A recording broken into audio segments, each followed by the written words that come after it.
Beyonce. We're good. Hello, you guys are so quiet. You're freaking me out. Say something. Hi. Much better, thank you. My name is Vuyiswa Munacheng. A lot of people in the Free State call me Octavia based on, at school, our parents picked the white name for some reason. But so that's a name that my parents picked, and that's the name that most people call me. But I prefer my indigenous name, Vuyiswa. I read something before I speak, or during my speech, I read something so cool. It says, if your dreams don't scare you, they aren't big enough. Like, that freaked me out. It made me think about, what am I dreaming about? Does it freak me out? Does it make me calm and relaxed and, yeah, I know I can do that, that's easy? Or does it make me at night constantly just thinking about it, Thinking about, can I do that? Am I able to do that? Do I have the right to do that? And for me personally, I know my dreams are big enough because I freak out every night. And I freak out in a sense because I'm an entrepreneur. So I didn't choose the go to work, find a boss route, right? So I decided to say, no, I'm going to do this, I'm going to be me. I'm going to rock this and become an entrepreneur. And the challenges of being an entrepreneur are all-rounded, You have to deal with being confident. You have to deal with being intelligent. You have to deal with knowing time. You have to deal with speaking to people. You have to deal with coming up with ideas. It's this constant struggle with, am I doing the right thing? And that resonates so much with being a woman. As a woman, we wake up every morning and some days, I've got this, I'm confident, I look good, my body's good, And the next day, I'm not so sure. I'm not so sure, I think my bum's big today. The same bum that was fine yesterday, right? I think today is just bigger than life itself. And for me, one day I wake up and I'm feeling like, yeah, I'm big, yeah. Because I want to be big because I was thin a lot. But anyway. And the next day I wake up, oh, but I think I'm so thin. And I don't really want to be thin. I want to be voluptuous, And the same woman was dealing with, I think maybe I'm too big. And I need to scale down a bit. Or whatever the case may be. And I've realized that it's not about taking those thoughts away as such, I don't think we ever get to a place in life where you are fully rested in confidence and you have no self-doubt and you don't wake up feeling fear or you don't wake up feeling anything that's negative. Because it doesn't matter who you are in the world. I was listening to an interview that Oprah did with Beyonce, right? I mean, this is Beyonce. We look at her and go, oh, right? And she says, yeah, but some days I look at myself and I think I'm not pretty. And you're thinking, really? Beyonce, you look at yourself and you think you're not pretty, right? Wearing shoes like that. And so you realize that confidence has got nothing to do with appearance, to some extent. It has everything to do with how do you perceive yourself. And then now, think about that. We think that we are these bodies. We think that we are our minds. We think that we are the words that we speak. But let's define who we are. So we are, first, human beings, right? So then we need to define who created this being called a human being. So you need to source out your higher power. So my higher power is God. And it could be different to you, and I respect that. And so you look at the higher power that has created you, right? And you start looking or valuing yourself in terms of that higher power. So for me, it would be God, right? So I would look at God being perfect. God created me as a perfect being. So my mistakes, my fears, my doubts have got nothing to do with me being perfect. You know what I mean? Like, my mission now is to get everybody to kick the word perfect out of the world. Because tell me one person who's ever achieved perfection. Right? Show me one person who says, yeah, you know, I am now 60 years old and I have had perfect thoughts, perfect life, perfect words. I have done everything right. But we continue as human beings and in the struggle, oh, I want to be perfect. Who? Where? What is your definition of perfect? What are you going to accomplish when you get to perfection?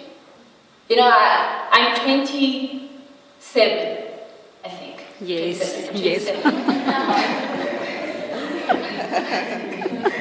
I'm 27. So, I'm 27 and I was 16. And I thought when I'm 27, right, I'm going to kick it, right? And I'm 27, I'm not kicking it. Not at all, right? So now I'm at 27, I'm thinking, when I get to 35, that's it. That's my time, right? But I realized that, no, I'm going to get to 35 and wake up. Maybe I'll have children, maybe I'll be married, who knows? Doesn't really matter right now. But I will be 35 and I will still feel not good enough. I would still look at myself and thinking, am I making the right decisions? Am I doing the right thing? Am I saying the right thing? Am I wearing the right thing? Like I'm doing right now as I'm talking to you guys, right? I'm talking but my mind's going, are they listening? Am I saying the right thing? So it's a constant struggle with yourself. But one thing that we need to learn as women is that we are not our minds. We are not the words that we hear inside of our heads that say, you're not pretty, you're too dark. I don't know what's the thing with black people that some people are darker than others. You guys know what I'm talking about, right? You guys, you black, you know exactly what I'm talking about. That you think that somebody's blacker than the other one, right? For some particular reason. So this poor child wakes up and she's like, yeah, but like moves. And I'm thinking, okay, so there's fault in that, right? But we need to embrace, especially as a woman, who you are, you know? Define your confidence from your higher power. Never do that to yourself by defining confidence by looking at yourself. But define it by, I look at God, and He is this perfect being who does not make error, right? And this perfect being that does not make error created me in this voice, in this body, in this complexion, in my lack of hair, in everything. And I embrace it. And that is what we must do on a daily basis. You must embrace who you are. And you are this perfect being that has been created so elegantly, so beautiful, with that big nose, with that big mouth. Whatever it is that you feel is not perfect based on maybe Kim Kardashian's nose that you want to have, or her mom. Okay, I want her mom. I want her mom. But you look at yourself being fully perfect. You know, the definition of perfect is that something that has no fault. Really? Where? And think about this word perfect, right? It comes from human beings. So we have the audacity to to come up with words, right, that we will never define, that we'll never understand. But we put them in the dictionary and say, oh, perfect. And now we want to be perfect. Wait. Like, why are you not perfect now? Why can you not say, wake up in the morning, look at yourself and, I'm perfect? Not because of what you have or what you don't have, but just in your nakedness, in that moment, you are perfect. In this moment that you are sitting right now, you are perfect. There is nothing lacking, there's nothing that needs to be added. But yes, we want cars, yes, we want things, you know? But those things don't define the perfect self. Separate the perfect self from wanting things. You get what I mean? Like, because think about it. I've been constantly wanting things all my life. And you guys will constantly want things.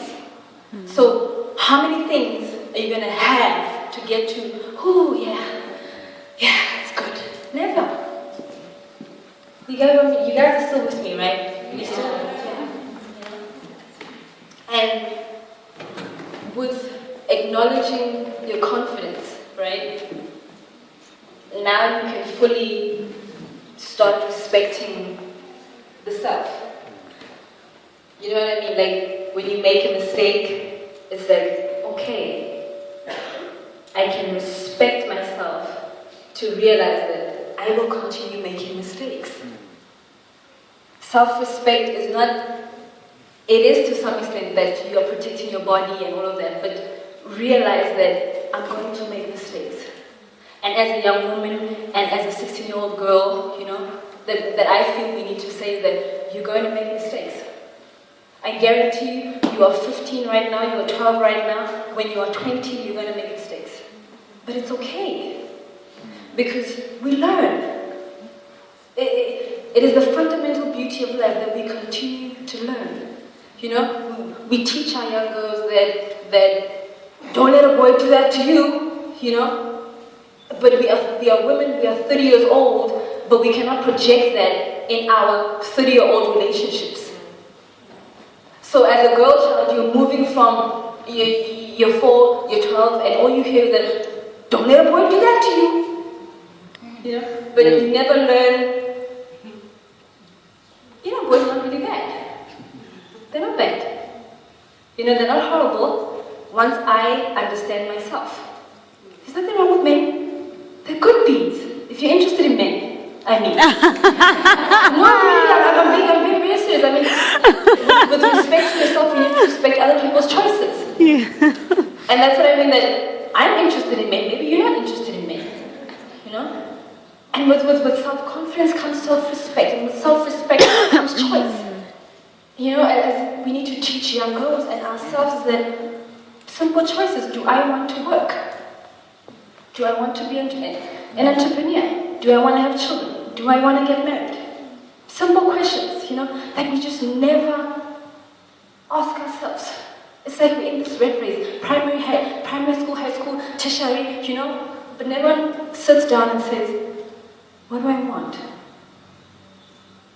Do I want to date men? Do I want to do that course? Do I want to change? Do I want to have kids? Do I want to get married? Do I want to have one child? You know? But you are in this constant of, I want to be better, I want to be better, I want to be better. But can you just not calm down and appreciate where you are? And on that appreciating, you know, so there's self-confidence, then self-confidence develops self-respect. Self-respect develops choice. Choice develops respect for others. And let's be real, right? As women, right? So we're all looking at each other walking in. We're looking at your dress code. We're looking at your hair. We're looking at your makeup, right? True. We're looking. What car you drive? What you got? Right? We're observing each other, but can we just appreciate our differences? You know, I wrote an article, like I said, I'm an entrepreneur, so I do wedding invitations, that's one. The other one is that I'm a motivational speaker. The other one, okay, this sounds crazy, but the other one is that I do sort of like a blogging. I write about whatever issue that I'm thinking about, and I'm gonna do a web TV show where I'm gonna be interviewing women and talking and so forth and so forth, right? And so I wrote an article, and the article was about sex. The article was about sex. And it was mainly based on Christian women, right, who are having sex before their marriage. And so, obviously, controversial thing, I get a lot of comments from males, right? And I get a lot of comments which I expected to get, so that didn't bother me as such. What bothered me was women having the audacity, right, to write me and say to me, but how can you say that women are having sex before they're married? And I'm like, Leafy, where are you living? Like, by all means, I'm not promoting sex before marriage, eh? I'm not at all. I really am not. I am just stating reality. And now I'm getting these crazy emails from women. What shocked me the most is that, why are you hating on me for telling the truth? Men are like, no, it's fine. Women are like, yeah, how could you? How dare you? And I'm like, okay, so clearly I'm living in this world by myself. And it goes back to women supporting each other. Like, how dare you tell the other woman that whatever she's doing is not good enough, or she's not, like, really? Where do you get off, And it is because you haven't developed respect, and that means you haven't developed choice, and that means you haven't developed self-respect, and that means you don't have any confidence. So the confidence gives you time to look at life differently. That you can appreciate that she's a woman, she has a weave, and I'm not going to harm her for having a weave. Because that's another thing that I don't understand, like crazy what the women do that I think is crazy. You kill each other, oh yeah, but I'm natural. How dare you not be natural? Or how dare you not have a weave? Like, it's 2013. We are still dealing with these issues. Come on, guys. Come on. Self-confidence and self-respect, you will always struggle with. And be okay with that. Be okay with, you're going to wake up, I'm going to think I'm ugly. And the next day, I'm going to think like I'm Beyonce. And the next day, I'm going to think like I'm myself. Be okay, embrace it, relax, breathe, dance. Be okay.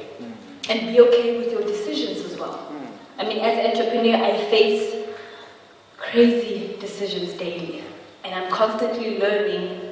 The most important lesson I think I've learned is how to say no. It sounds stupid, right? Like how to say no, right? But think about it. It's my family wanting this. It's that boyfriend wanting this. It's everybody just wanting a piece of me. And to some extent I need to say, no, you know what? Because I'm focused on my business. Why? Because I want to make money. And sometimes you need to do that. Learn to say no to things. Learn to say, I can't do that because it's taking my focus from what I really want to do. But you won't know that if you don't even know what your focus is.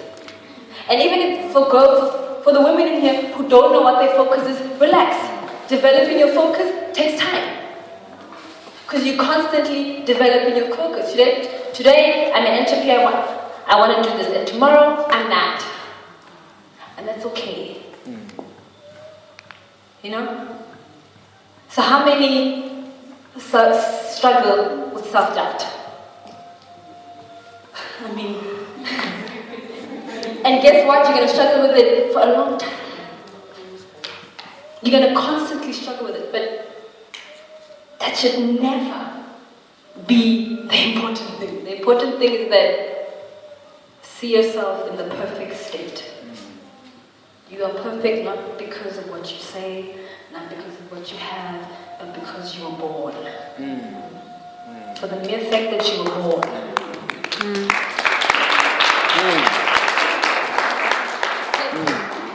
That's a good one.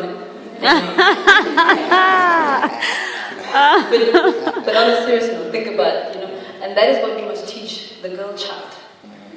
We should not teach her to fear, because I was raised to fear things, and as a result, because they teach fear, I tried. And then because then I tried it, then I realized, but it burns. And then I realized that because it burns, it's not that bad still. My burn heals. So the girl child must be taught that you're gonna have sex at 12. Don't. Why? Because you're gonna enjoy it better when you're 20 something. Honesty. Honesty from the older generation to the younger generation will produce a better younger generation. Don't say stay away from boys, stay away from sex, stay away from that. They're already doing it.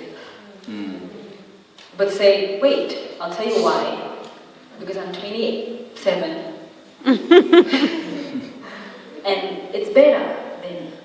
Because your body's matured. Because your mind is matured. Because you see yourself not as an object, but rather you are bringing pleasure to yourself and to the other individual. We should not discuss such things in church. Amen. In closing, I want to say that constantly wake up and affirm yourself. Look at yourself, touch that body part which you don't like, Look at that career thing that you want to do and just do it. Remember that fear will always be there. It's not the absence of fear that we should bother ourselves with, but it's movement. Move with the fear. Move with the self-doubt. Move in spite of it all, but keep moving. True. Don't stand because of fear. It will always be there. Keep moving.